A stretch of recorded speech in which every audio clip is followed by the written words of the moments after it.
Kronologi polisi pukul mantan pacar di Palembang, korban sempat diancam lewat pesan WhatsApp.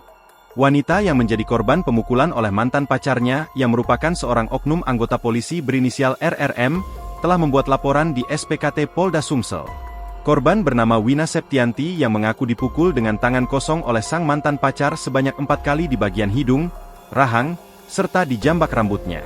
Dalam laporannya Wina mengatakan, peristiwa tersebut terjadi di Kos Holau Jalan Dwi Kora pada Selasa, 15 April 2025, sekitar pukul 13.30 waktu Indonesia Barat. Ia langsung membuat laporan ke Polda Sumsel pada malam harinya. Awalnya saya mau pergi ke kosan teman.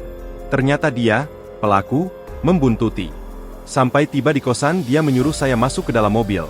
Ujar Wina, Rabu, 16 April 2025. Di dalam mobil sempat terjadi cekcok antara keduanya sampai akhirnya RRM memukulnya di dalam mobil. Wina menduga motif pemukulan itu lantaran cemburu ketika ia memiliki pasangan yang baru. Awalnya Wina tak mau masuk ke dalam mobil. Namun karena dipaksa oleh RRM ia akhirnya menuruti kemauan tersebut. Wina juga mengaku diancam melalui pesan singkat WhatsApp oleh terlapor sebelum pemukulan yang dilakukan RRM terjadi. Kabid Humas Polda Sumsel Kombes Pol Nandang Mukmin Wijaya mengatakan, jika laporan tersebut telah ditangani oleh Ditreskrimum Polda Sumsel. Nandang juga membenarkan kalau oknum anggota polisi yang dilaporkan berdinas di Polrestabes Palembang.